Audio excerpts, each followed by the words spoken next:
Right. Well, here's the fastest way to prove it to work or not work. Try it. Come to work, Yeah. say negative things, have no goals, and see what you create. Or come to work positive, inspired, with big fat goals, motivating your team, fire yourself up with whatever way you need to. Motivational music, motivational books, whatever feeds your mind in a positive way, and then watch what happens. Welcome to the Franchise Founders Podcast. We are on a mission to help aspiring entrepreneurs just like you take action through franchise ownership, allowing you to obtain more financial freedom, time with family, and ultimately a business that can run on its own without you.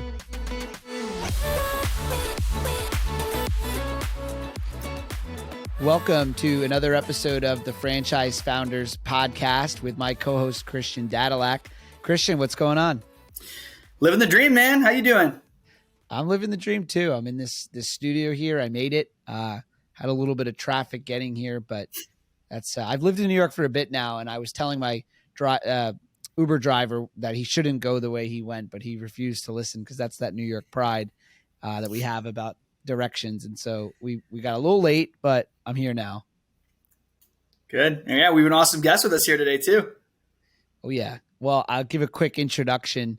In franchising, I don't know if she needs an introduction, but legendary franchise coach Kim Daly is on the show with us today. And I was joking around with Kim. I mean this, that I've watched her video content for years. There's only so much content out there.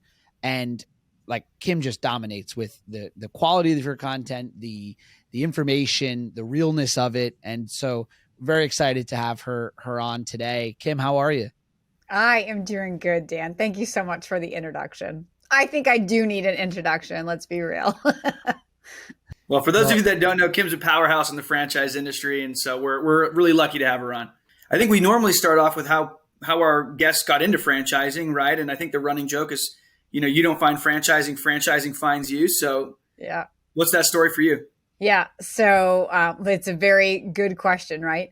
So I was on my way to medical school and I answered a classified ad, which shows my age. I answered a classified ad in the newspaper for a telemarketing job. It was for a company that today is franchise.com, but back in the day, it was called Franchise Solutions. And we became the first online portal as the internet was born and became a tool. So we were the actual first online portal in franchising. And I was the first salesperson who really built that company. And within 3 years, that company got sold off into private equity. But that was my first entry into franchising. Of course, when I took the job and then they offered me a full-time job from like a little 8-week job, my father was like, don't do it. You'll never go to medical school. And I mean, I had every intention of going to medical school. My whole life had prepared me for medical school, but I found this amazing industry, right? Of people helping people and everyday people waking up to live their dreams. And I was hooked. So I did what most people do when they think about owning a business. I became an entrepreneur. I abandoned everything I knew and loved about franchising and said, I'm going to go do it for myself. So I was inspired to the idea of business ownership, but I decided to go it alone in the beginning. But it's really good because it helps me relate to people who have the desire to go it alone.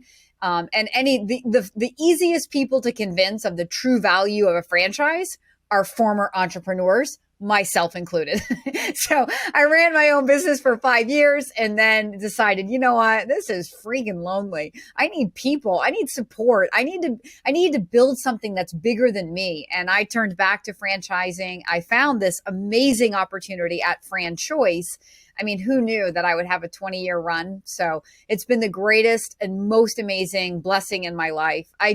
For me, it helped me find this opportunity really caters to my personality and what I love to do. So I'm passionate about it. And that's, I think, what's kept me growing and challenged and just loving what I do for the last 20 years. And at the end of my own growth, I'm actually creating all these other business owners, which is just amazing. So it's like blessings all the way around.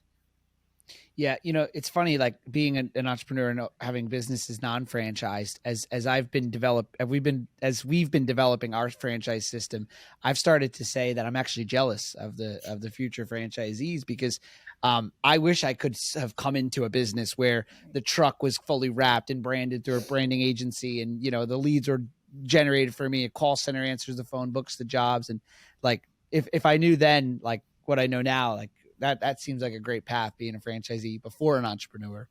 Totally. The idea of just buying down that learning curve and buying all those ready-made tools and training. But for what I find with a lot of my candidates, and what was very true for me, is it's the camaraderie of working alongside other people, where you don't have to solve the problems of the business on your own when a recession or a pandemic happens, or just an everyday challenge, right? That may put an ordinary first-time business owner in the fetal position. You know, you've got a team of people at a corporate office who care, but then you have a family of franchisees who probably have been there before and who can walk you through it. So it's, you know, the idea of coming into that full partnership and appreciating that you're in business for yourself, but not by yourself. For me, and that's what I try to impart to my candidates, that's actually what you're buying, and that should be the greatest value. So when you're trying to invest in a franchise, it's infinitely more important that you find people rather than a widget, right? People keep a business growing and adapting and overcoming pandemics and challenges and competition, not widgets. I love that. I'm going to steal that. It's funny. I have a confession, actually. When I first became a consultant myself, I heard you on a podcast. I forget which podcast it was, but I was like, oh my gosh, she's a superstar. This is so cool. And you were incredibly inspiring. And I took a lot of what you were saying. And I've said a lot of that to my candidates as well throughout the years. And it's been very, very helpful. So that's another nugget I think that I'm going to borrow as well. If that's okay. That's amazing, Christian. Thank you so much. Even that just blesses me, right? Like, as we become more, what's so great about what we do is as we become more, we can give more. And through my growth as a franchise consultant and developing my own franchise business with FranChoice, you know, going from an average performing consultant to a history making consultant, you know, and then repeating that, it allows me, number one, to be not just a better mentor to my fellow FranChoice consultants, but more importantly, a better coach to all of the candidates, because I can share, like, before I did that, when I would coach on validation, it would be more about, you know, ask questions about support and training. But after I stood in two different camps, right? I was the same me and my business was the same business, but I created two very different realities with the same business. Like, it's not like my skill set incrementally, you know, exponentially increased from 2010 to 2011, right? So something different changed, and what changed was inside of me. And so once I went through that and like thought about it, it changed the entire way that I coach people through validation, mainly setting them free from focusing on what they hear from any one person. Because what you're hearing from that person, that's their truth at that moment. But it's not the truth. And it may not even be that person's truth in 6 months or 1 year later, right? Yeah. So we're buying a franchise for the future of where it can go, but we're validating it at the moment it's at. And they, even in the FDD, looking at the past, which is the worst way to do it, right? So it's all about connecting to people and finding a culture and a good enough toolbox that's there and that's validated by people that it works, but understanding that all of that's going to get better and you're going to be a part of making it better. You're going to be a part of driving that average unit volume up. You're going to be a part of helping this entire brand build that equity. So it helped me set my candidates free from really like leaning in and leaning on what any one franchisee or even a group of franchisees was saying in order to change their life, which, if you think about it, is totally absurd.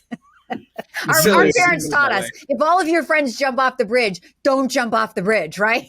But then we're like using what other people are doing to decide if that's what's right for our life. Like, duh. If you listen to anything anyone tells you about starting a business, you never like, no, I've now started like been decently successful as a business owner. If I go to my dad and say I'm starting the next business, he's always like, I don't know. And I'm not putting him down, but like, most times people are never going to tell you to do something. But it's kind of interesting what you're saying, because I feel the same way. Of course, I'm excited to have with our system 200 franchisees. I joke we have 0 franchisees, but I identify as having 200. That's what I believe in my head. But someone recently said to me, like, I actually hadn't even thought of this until they said it. They're like, well, what about the fact that you don't have any franchisees? And I went through this whole explanation of like, that's the most exciting part. Like, if I was going to buy a franchise, I'd want to imagine being the first Orange Theory, Jimmy John, Certa Pro franchisee, like #1. Like, if you watch the movie The Founder, the executive team started as franchisees. One of them, ended up his spouse, right? So it's like the opportunity to be on the ground level of a brand and get to be a voice and get to contribute and maybe join the leadership team yourself or be on the advisory board. Like, you don't get that when you're part of a multi-hundred system. That has its benefits too, but like, which one gets more support? Franchisee number 1 through 15 or franchisee number 200? I think the franchisor has more of a vested interest in you succeeding when there's less franchisees. 100%, because if you're not successful, they're not going to get to 200, right? They need the first 25 or 50 to be successful and to validate that, or the whole thing is going to crumble. But that investment strategy, in my opinion, doesn't work for everybody. Like, for some people, like if you're not stereotyping, but accountant or an engineer, right? And you're more used to being a contributor in a business in terms of your skill set, the leap to becoming a full entrepreneur in a pioneering brand may be way too big. In fact, on my Instagram today, I have a reel that speaks directly to that more risk-averse personality, saying, look, there are franchises out there to meet you right where you are. It's probably not going to be something super trendy or faddish or at the very beginning of a pioneering brand. It's probably going to be something more like your billion-dollar Paul Davis or Supercuts brand, where there's more I's dotted and more T's crossed and more data for you to absorb and feel comfortable. But the idea is to come to an experienced franchise consultant, because if we know our inventory, we know the landscape of franchising and what's out there, we can match you to the right business that's going to align with your comfort zone. So true. A lot of it is personality driven. And like you said, what is their risk tolerance, right? Someone like me, someone like Dan, I would feel perfectly normal and perfectly comfortable being in an emerging brand. And I think that's where it's exciting, and that scratches my itch. Whereas, like you mentioned, for other people that need a little bit more assurance, and if they're a certain personality type, like an accountant or engineer, maybe they do need to be part of a bigger brand. I think that makes total sense. And so there's no one size fits all approach. And so talking to people like Kim is important, because they're going to help you to figure out what's the right fit for you, which at the end of the day is important, because there's no cookie cutter way to start a business, and there's no cookie cutter strategy to get involved in a business. So it's good to talk to someone that knows the industry and that has a process in place to help you to learn about franchising and decide what's the best fit for you. Yeah. Thank you, Christian. Yeah. And I think that you're right. Entrepreneurs, people who've owned businesses before, would drown in a $1 billion franchise because it's like too bureaucratic. It's like everything. Yes. But people who come from big corporate America, who are looking for like a semi-absentee investment, that's going to be a much easier lean into, right? A much easier bridge to becoming a business owner than a startup where you really are going to be learning about how to build this franchise through those first 25 or 50 franchisees. So yeah, it's a great point. And really the only way for a candidate to know that really is probably to start with a franchise consultant who can identify that up front by good questions and by having a knowledge of their franchise inventory and knowing how those back-end structures look and feel and operate. And again, that culture, because ultimately what you're buying when you buy a franchise is a relationship. You're buying people. Let's talk about switching gears for a moment. Like, that's a pretty unique perspective to have been doing this for over 20 years and see different business cycles. You were doing this through 08, and you were doing this through all these different. So like, what about like, I bet you just kind of see patterns and it's a repeat of things that have happened. But, talk to that. Like, that must be unique when you're talking with the candidates, being able to pull on all these different experiences in the economic cycle. Yeah. You know what I've learned? So going all the way back to Franchise Solutions, my very first mentor in franchising taught me that in good times and bad, the franchise industry grows, right? So in a bad economy, people are losing jobs and they're looking for stability. And so they turn to themselves and say, I'm going to own a business, and franchising wins. In a good economy, wealth is flowing. People want more of the American dream. They want to build wealth. They want to find businesses. Franchising grows. So, but again, it's all about working with a consultant who understands the type of business that's going to give you comfort. So during the pandemic, I was still able to coach a fair amount of people into fitness brands.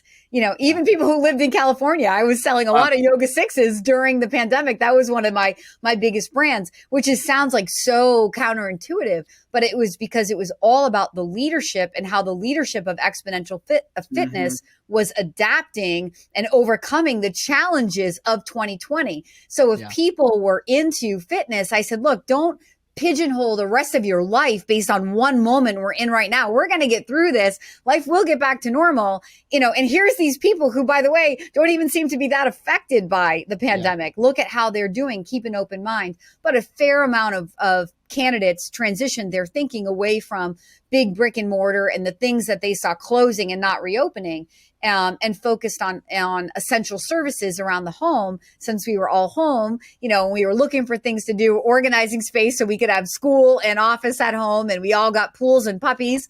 So you think about all of the ancillary services. If you build a pool, you need a fence, you need outdoor lighting, you need maybe landscaping, a patio, a pool cleaning company. Those are all franchises, right? Everybody got a puppy in the pandemic. So you need that dog groomed. You need training. You need dog food, right? So think those are all franchises. So again, it's about figuring out the investor you want to be and looking more than at the moment we're in right now, because you're saying yes right now. And if you buy in a hard economic time or you invest in a hard time, so you're going to learn at the hardest time. And when it gets easier, you're going to be that much stronger. And you know what? It sets you free from ever worrying about the economy impacting your business again. You're like, been there, done that, check it off, right? If you enter and life is rosy and the leads are flowing and everybody's good, and then it gets hard, you're like, oh, but if you plan to be a business owner for 5 to 10 years, you can't control the economy. So you have to get in when you're ready. The idea that you're not solving all these problems by yourself, you should find people who give you the comfort that they're going to help you through the problems. And then know that wherever you're starting, it's eventually going to flip to the other way, and it's either going to get easier for you or it might get a little bit harder. But so what? You're in there, you're strong, and you're partnered with people who are going to help you get through it. I love it. I want to dig into that a little bit, because something I've, having not been a consultant, back in '08, for example, but I think there's some parallels. Obviously, there's, history often rhymes. It doesn't repeat itself necessarily, but it rhymes. And there's some parallels between now and then. No way to speculate what's going to happen in the future. But, with '08, right, a lot of lending dried up. What did that look like for franchise funding at that time? Oh, so that's such a good question. Okay.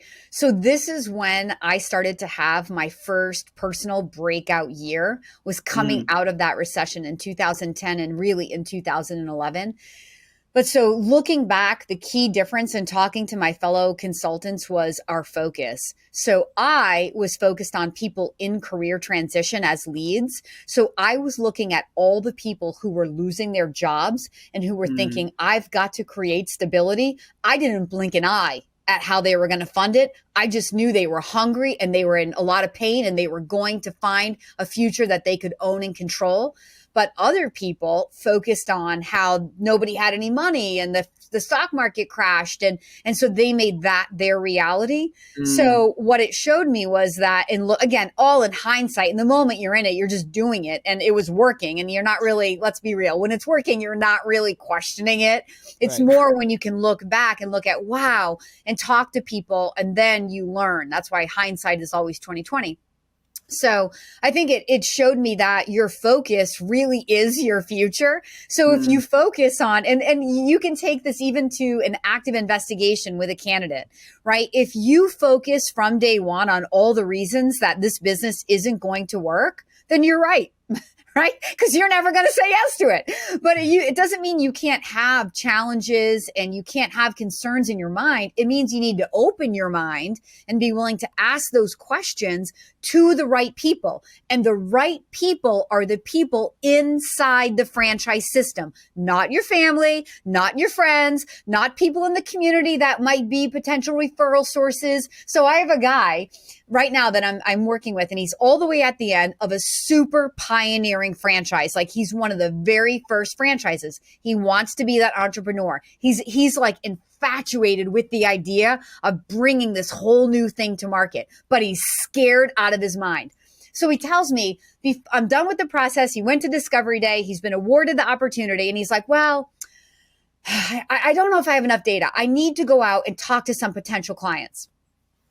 So I said to him, let's change his name. I said, John. Let's call him Dan. Dan. I go, so you haven't gone to training, right? So you don't know how to overcome the challenges that this potential client is going to serve up to you. So I'm not opposed to you going there. Look, I always say to people, I offer a free service. So you don't have to take any advice I ever give you. Not offended. It's totally free for you, right? But hear me. At least do me the justice of hearing me, because I've done this for a long time. So what are you going to do with that information? If the candidate or the client serves up some objections or tells you all the reasons it's not going to work, then you're going to walk away from your dream. He goes, no, I'm not. No, I'm not. I go, yes, you are. Yes, you are. But okay, go do it. So he did it. I'm away on vacation. I get a text. He's like, hey, can you talk? I'm like, I'm on vacation. He's like, no, I need to talk to you right now. Like, oh my God. So I call him and he's like, I'm so sorry to bother you. He goes, I just wanted to tell you, you were 100% right. I said, I know I was right, but it was free advice. But he was like, so the guy gave me all the excuses why I shouldn't buy this business. And I'm like, yeah. And you're not smart enough, no offense, but you haven't gone to training. You're trying to solve the problems of the business without the intelligence of the business. Why be a franchise owner? You don't need a franchisor. You're being an entrepreneur. So now he fully grasped what I was saying. Outside resources don't know the answers. The founders of that business that have been building it for 27 years, they probably know. So you know what I told him to do? I want you to reverse it. I want you to call the franchisor and say, you be me, and I'm going to be the client that I went to, and I'm going to throw up all the objections that guy threw up to me. And I want you to listen to them overcome. And if that doesn't give you the peace that you need, that these people have your back and can train you, right? Then the other factor I want you to consider is in every sales process, you always hear no. You don't need everybody, right? In order to get to your yeses, sometimes you have to get through your no's, because you may not even be smart enough yet to figure out how to position what you're selling in a way that makes you the leader and that people are buying that confidence. So if you don't have the confidence because you haven't even gone to training, right? How are you going to have the leadership to deliver to that person who ultimately that's what people always buy in every sales process? So, and if your closing ratio is 2 out of 3, well, you just got your first no. So guess what? Go make another call, get another one. And then maybe statistically, the third one you would go to would say yes, but probably still not without training. So, it's these kind of conversations that I think when left on our own, candidates go out there and they let these scenarios limit their future potential. The reason people can come to me and my closing ratios can be so high are because I've done it for a long time. And in a very gentle way, I can coach and guide them around their preconceived notions and their assumptions to keep their mind open and keep asking questions to the right people and then hearing what the answers are. And it doesn't mean you're going to always make it right, but at least you will have done yourself proper due diligence by asking the right questions to the people who can actually answer those questions. So what we do as franchise consultants, it's so nuanced, right? Because every candidate is different. There's no one size fits all investigation. I love that. I think that, for me, that's super helpful also, but I think that is the value right there of working with a consultant, is thinking in a different way. It's the same reason you work with a business coach if you're in business. It's the same reason you work with a fitness coach.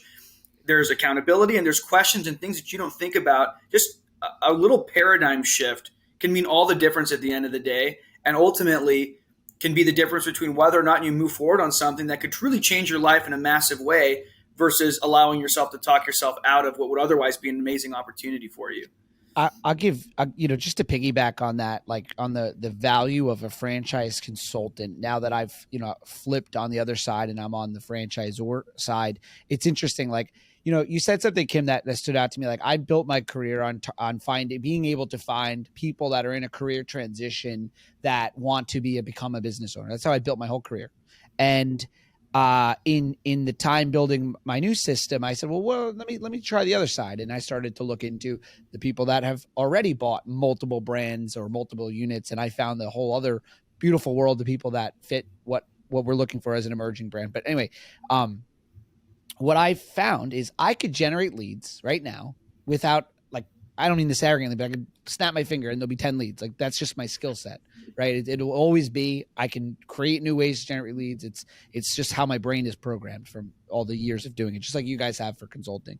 And even though I can do that, what is the first plan for us? We want to work with consultants.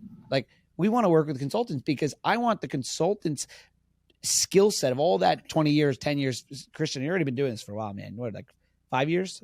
It's been a while. 3 years? Not that long. I wish I could say 5. It's been like 3. Well, you're obsessed with it, so it counts as 6. Anyway, like I want someone that comes to us that's worked with a consultant that understands all those nuances that you present to them. So like the value is so tremendous as a franchisor. And I know I'm a brand new franchisor, so what do I know? But what I can tell you is I'd rather work with a consultant because the candidates, even though like the candidates are going to just be so much more prepared. And I don't mean more prepared like, oh, they're going to buy easier. That's great. No, I mean that they're going to come into the right system. It's true. There is a lot of value that we bring as consultants because we're preparing the candidates, obviously. We're letting them know what the process is going to look like. And like Dan said, it's not just about helping them to be, easier buyers necessarily, but it's about they understand franchising. They understand they're coming in with the right mindset in place, which is at the end of the day, if you're going to run a business, mindset is almost all of it. It's everything, right? And it's the funny thing because it's those intangibles that nobody wants to focus on, but that makes all the difference, right? I mean, the average franchisee versus the superstar franchisee, It's just the person with a little bit of emotional intelligence. They treat their people right. Rather than jumping down the throats of their manager, they're asking like, hey, are you okay? Is everything all right? I noticed that there was a little bit of a dip here and, is everything okay at home? And, those little nuances make the biggest difference in thinking as a business owner. And I think consultants were able to have that conversation with people, which is awesome. So anything you want to add to what I just said as we let Dan come back on? Yeah. And what I think, just adding to like the success versus not success, is also just we can play that role of their first coach, so I'm coaching people from the very beginning to begin with the end in mind.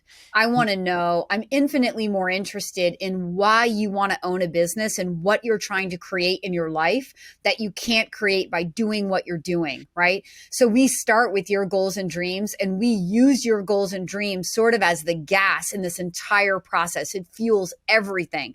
So most people, when they come to the idea of owning a franchise, they start by thinking about what they know, or maybe worse, like what their community needs. But in 20 years, I've never proven those to be the best reasons to invest that lead to happily ever after as a business owner. So what's infinitely more interesting and important to a candidate should be, how can I become professionally, personally, and financially the person I want to be through this business? So when you start with the end, are you trying to build to sell in 5 or 7 years? Are you trying to build a legacy that you can pass on? Because those are different investment strategies, right? You're not going to invest in a laundromat to build and sell in 5 years. The thing's barely going to be cash flowing in a good way, before 3 or 4 years, right? So, but you're also not going to invest in fitness if you want to do this for 15 years. Like, that's crazy, right? You can't control the trends in fitness, and you don't need to if your goal is to be the first one in on that pioneering side, building it up. And then when the brand equity is at its peak, being able to sell that business for the highest multiple that it will ever get. Like we saw with Planet Fitness and Massage Envy and Orange Theory, right? So I think a good consultant is starting with the end in mind and then helping people move away from what they think they love. Like, a business isn't a hobby, right? A business is a business. Let your hobby stay your hobby, because if you mix the two and the thing is challenging or not making you money, not only are you going to lose your money, but you're going to lose your passion for your hobby. So what I find is, if I can find a franchise vehicle that allows people to make the kind of money that they want, that then creates the quality of life, they fall madly in love with a lot of widgets that coming to me they didn't even know existed, or that they knew that, that they didn't know that they would be in love with, you know what I mean? So it's kind of letting go of that and focusing in more on the role as an owner, the people you create jobs for, the owner that you get to become in this business. Because people dream of building $1 million business and they're like, can I do it? I'm like, I don't know. Can you? Can you deliver $1 million worth of value? So you'll have that $1 million business once you become the business owner worthy of the $1 million business, not the other way around, and that all funnels back to selecting the right business, which is the key important factor that a good franchise consultant is going to do for somebody. And, I don't know where I got lost, and I hope that all of that rant that I was going down of passion was recorded. I don't know what happened here, but what I'll just to piggyback to what I was saying related to this is that from a franchisor standpoint, right? Because at the end of the day, the business is about the franchisee being profitable as humanly possible. I'm obsessed with that. And then the revenue, of course, is where, as a franchise company, the money is made, right? The royalty, not the franchise fee, the royalty, right? And so I'm convinced, when I was in lead generation, I used to say to franchisors, look, I get the cost per deal thing. You're talking about how much does it cost to find a franchisee, and that's important. But what about, what if these people are your top producer? What if all the people that came from this source were your top producers, your top 10, 20? What is that worth in royalty? And no one ever was able to answer it. So just to give you a quick little tangent, I'm on a mission. We went out, built the system, went crazy with the technology, put almost 7 figures into the systems of doing this right. And I was like, well, we don't have any franchisees. So what do we have? We have great people, our executive leadership team. We have, we have a great business itself that we acquired the franchise. We have a great industry, all these things, right? But we have people, process, the training, and we have technology. So we went heavy on technology. And one of the things that I couldn't understand is Carrie, I know it's a good friend of yours and mine as well. Carrie Gilly, she says the important few, right? TIFF. And I was like, well, I want TIFF. I want to go right now. I'm sitting in a room and I want to be able to look at a TV screen, like a Peloton screen. And I want to know every single KPI that you can humanly know about my franchise system. And then I want the franchisees to come home and turn on the TV, connect it to their computer, and know everything. And most people don't want to do it. I'm going to take care of it. You just got to turn your TV on and your stats are going to be there, right? And we couldn't find that. We couldn't find that solution. And so I ended up, my best friend, luckily, is pretty high up at Google. He's building it with us. We're paying him, and we're building this whole system called Scoreboard. But I'm convinced that mark my words, 1 or 2 years from now, we're going to go back. We're going to look at the data. We're going to see where all the lead candidates came from. We're going to look at the royalty associated with the consultant it came from, and the lead source came. And we're going to figure that out, because that's what matters. If you could put a price on that, which I don't think anyone has yet, maybe they have, but Kim, you probably could go back, look at the data, and there's all these people that are top producers, and you probably know just from interviewing them. But I'm excited to know what that is, because I definitely believe consultants contribute to that. How amazing is that? Good for you for doing that, Dan. Look, my whole future in franchising, my heart at this point, I love creating business owners, but my heart is in helping elevate the whole experience as a franchisee. So it's one thing to get somebody to the yes to their dream, but it's a whole other thing helping them to live the life that they signed up for, right? So part of that belongs to the franchisor in functional training and, on the job training. But a lot of that is business coaching. So when I'm invited to be a keynote speaker at franchise conventions now, this is my whole take. And what I do is I break apart what I've actually come to call the daily plan, which you've probably seen me talk about on Kim Daly TV, my millionaire mindset coaching program. That this is not something I read in a book, guys. This is something that I created right here in this chair in my own office, day by day by day, incrementally. And it worked for me, that first year that I broke free and built this unbelievable business for myself. And it felt sort of like luck the first year that I did it. But then, not wanting to be a one-hit wonder, I did just what you were just talking about, Dan. I pulled all of my data, right? So what did I actually do? The first year that I did it, I set a really big goal. So it's very important to have a really big goal that you believe in. and then to focus on the things that you can control in your business. So every business owner has a lot of things they have to do. And busy and productive are two different things, right? We can kid ourselves. We can come to work and be so freaking busy, right? But not do anything that actually makes us productive. And I'm convinced that that's what I used to do in the first 8 years, that then when I decided that that was not who I wanted to be and got clear that my business is a game of prospecting, right? I can't control who's going to buy a franchise, but I can control how many people I meet that are in some transition in their life or looking for what I'm offering, which is freedom, not a franchise, right? So when I switched my focus from my current pipeline to finding new people to the top of that pipeline, and it's a discipline, because once you have so many people to work with, right, it becomes challenging to want to think about adding new people. But I committed myself for 1 year. And 1 year later, I had built the largest, franchise consulting business in the history of our industry. And so then I didn't want to be a one-hit wonder. So now I had all this data that what did that one thing actually do? Right? So I was able to look at lead sources. Where did they come from? Was there a correlation between where they came from and when they bought? But this applies to all business owners, right? If you're spending money on marketing versus building referred leads, well, at the end of the year, you should be looking to say, which referred lead source, it's always going to be referred leads that are better than marketing leads, right? But which referred lead sources should I be maybe spiffing, or should I be building more of? Because what I did from that second year on was, once I had my data that I could mine, I said, okay, I can start working smarter rather than harder.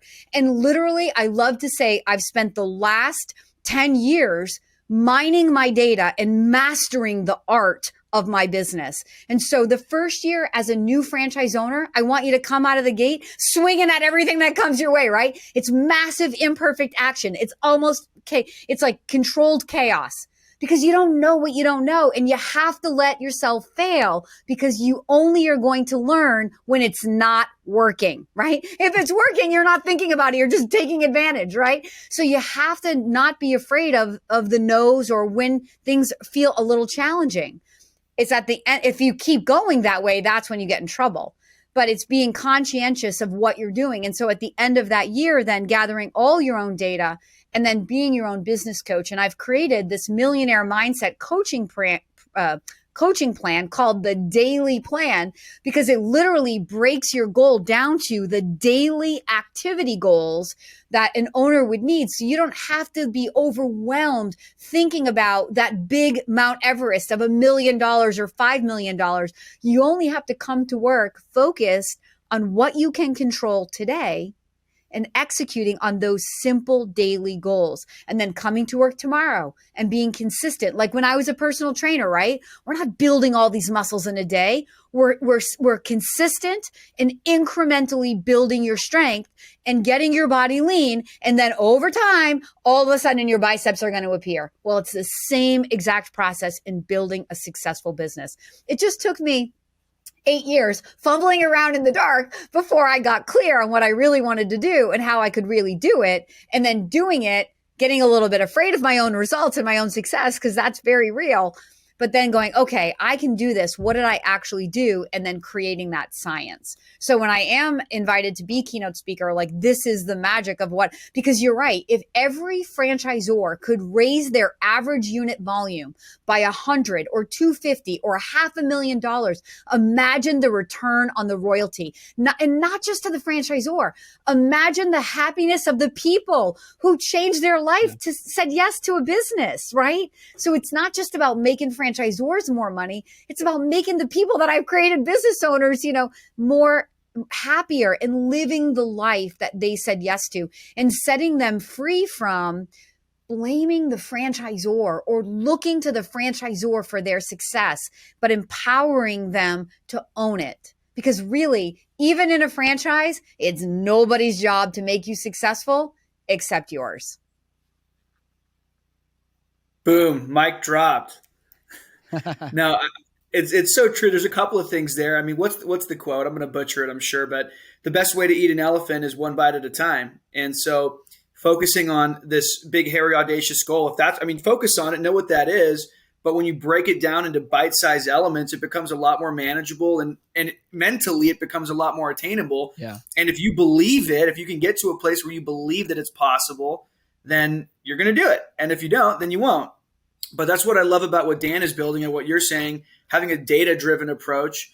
Like you said, I think when you first come into it, it's kind of like a shotgun strategy where you're blowing everything up, or a machine gun strategy. But then as you become more of a mature business owner, it's about refining your strategies and more of a sniper rifle approach where it's more targeted and you know what strategies work, you know what lead sources are the right ones to go after, and or at least to focus on, right? And which referral partners and whatever else. I love that completely. And I think that is something that a lot of people don't do. And I think that a lot of entrepreneurs outside of franchising, the reason I think a lot of franchisees tend to do better, I'm sure there's data on this. I don't know off the top of my head, but I think franchisees probably do tend to do better because they are encouraged, or at least this new generation of franchisees, they're encouraged to really track their numbers and their metrics. Unlike if you're a lot of mom and pops, they have no idea. If you ask them, what's your conversion rate? How many people do you need to talk to get to an appointment? How many appointments do you need to get to a deal, whatever it is? I can guarantee that most small business owners don't know those numbers.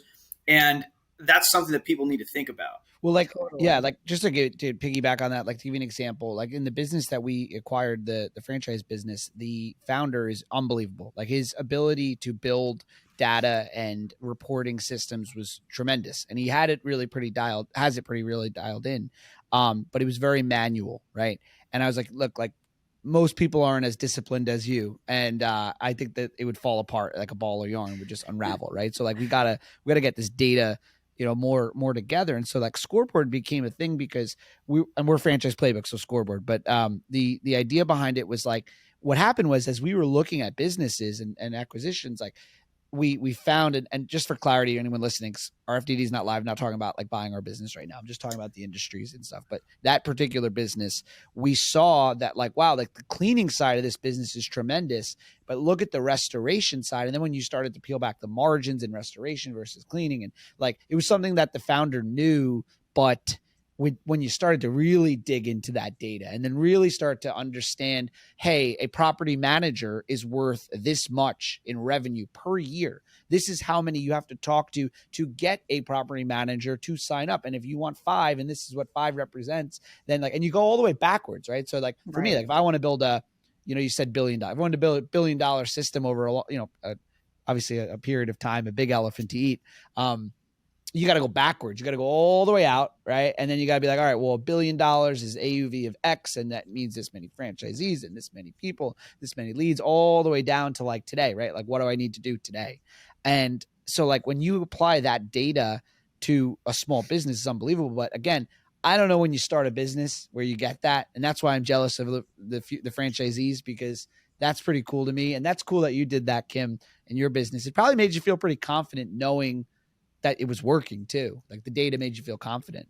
Well, you know what? That's what I was going to say to Christian, is that when you're like, if you believe it, you'll do it. And I'm like, well, you have to do it and get a little bit of success, right? So and true. then like, right, for most people, they have to see it to believe it. If you're lucky enough to have enough faith that you can just do it without, and have that blind faith that it's going to work. And in a franchise, really, you should have that blind faith, because there should be people who've come before you. Even if there are no other franchisees, there's a corporate office, right? Because you're not the first one. So, but if you're out there and you're an entrepreneur listening to this, you might have to have more blind faith. But the best way, the only way to really build your confidence is to go out there and do it, and then refine what you're doing if it's not working. But as soon as you get a little taste of success, right, then you're onto something, and that's what spurs you on. It's the same thing when I was a personal trainer in the gym, right? It's like the first time you lose a couple pounds after you could never lose weight, or more importantly, you take off your shirt and you see those muscles in the mirror and you're like, oh my God, it's starting to work. Well, now you're more motivated to get your butt in the gym and to eat better, right? So it's the tiny little wins. We're not going all the way from 0 to the $1 million business or $1 billion business. It's the tiny little wins. And you know what's the funny thing is, like, the journey should be the most important part. Like you're going to get to these goals and you're going to, if you're like me anyway, like I've lived the achievement of that goal, like every day along the way, that I'm almost past the goal. I'm so bad. I'm almost past it on to the next one when I get there, because it's like, the taste of victory is more like in those small victories when it's starting to work and you're building the momentum. Once you have the momentum, for me, I'm like, I'm moving the needle, right? And it's one of the things I love to coach my people. Well, I'm sorry. I know. But I think as a business owner, though, it spurs you on because you have to be adaptable and want to keep growing. I think a fixed mindset when you're a business owner is the fastest way to fail. And so having this adaptable, nimble, always wanting to grow mindset, it doesn't have to be stressful. Do I sound like a stressed out person?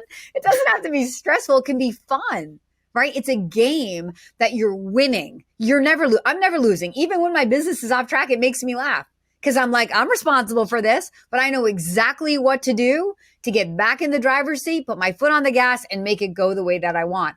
I just have to be aware of where I'm at and then be willing to hold myself accountable. Yeah. I love it. Gamify it. And then action breeds confidence. It's like a positive feedback loop. The more action you take, the more success you're going to have. The more success you have, the more action you're going to take because you're confident enough, right? So action breeds confidence at the end of the day. It's so true. Yeah. The number one thing, going back to my biggest aha moment from average to history making, the number one thing that happened in that 1 year was my attitude.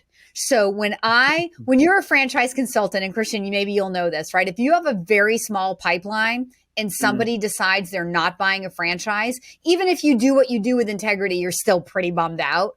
But when you have a pipeline of 40 or 50 active investigations and you literally have more people in your pipeline than you have hours in a week that you care to work, you need people to say no. So you become unstoppable in your attitude, and your confidence and my leadership grew. And of course, the more times you're up at bat, the more times you're gonna get a hit.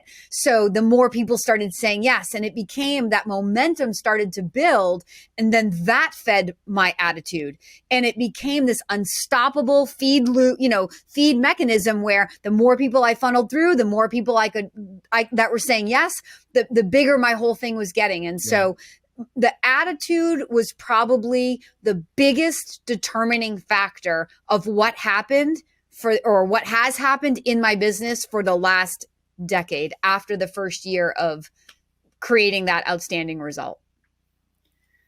Gives me chills because that's the thing that nobody ever wants to hear. They always want something tangible that they can wrap their hands around that makes sense to them. Like, oh, just do X, Y, Z, not think differently, have a good attitude. It's never... But that's the thing that makes the difference at the end of the day. And so many people, it seems like they want to push back on that. Oh, it's the attitude talk again. Oh, it's the mindset talk again. But that's the thing that drives things forward. Right. Well, here's the fastest way to prove it to work or not work. Try it. Come to work, say negative things, have no goals, and see what you create. Or come to work positive, inspired, with big fat goals, motivating your team, fire yourself up with whatever way you need to. Motivational music, motivational books, whatever feeds your mind in a positive way, and then watch what happens. Franchise Founders Podcast, whatever gets you. Kim Daly TV. I mean, shit, I'm fired up right now just listening to her. I'm gonna walk back today to my office. So I'm fired up. Well, this is awesome, Kim. If someone, wants to get in touch with you, chat with you, like how does, what's the best way? And, thank you for joining us today. My pleasure, guys. My pleasure. The best thing, I am so excited about my YouTube channel. I mean, we're across all socials, but Kim Daly, my last name is Daly, kimdaly.tv. We have over 500 videos and growing it every single week. All kinds of content from franchising and those evil fees, those mean franchisors to, mindset coaching and business coaching and entrepreneurial coaching. And there's even some videos in there called the Daily Grind, which are videos aimed more toward business coaching. So after you've said yes, but you find yourself in certain dilemmas, and that's where you'll find a lot of the daily the millionaire mindset and the daily planning coaching videos. So please check out my YouTube channel. And if I can do anything to help you, whether you're a franchisor, franchisee, wannabe franchisee, all of my contact information is there. And I am never too busy. I always will take the time to talk to you. Awesome. Well, thanks everyone for tuning in to another episode of the Franchise Founders Podcast. Thanks again, Kim, for coming on. This was amazing. And if you'd like to learn more about Kim, reach out to her, and then we'll see you on the next episode. Thanks for listening to this episode of the Franchise Founders Podcast. If you want our help with anything from buying a franchise to franchising your business to anything in between, shoot us an email at franchisefounders@gmail.com.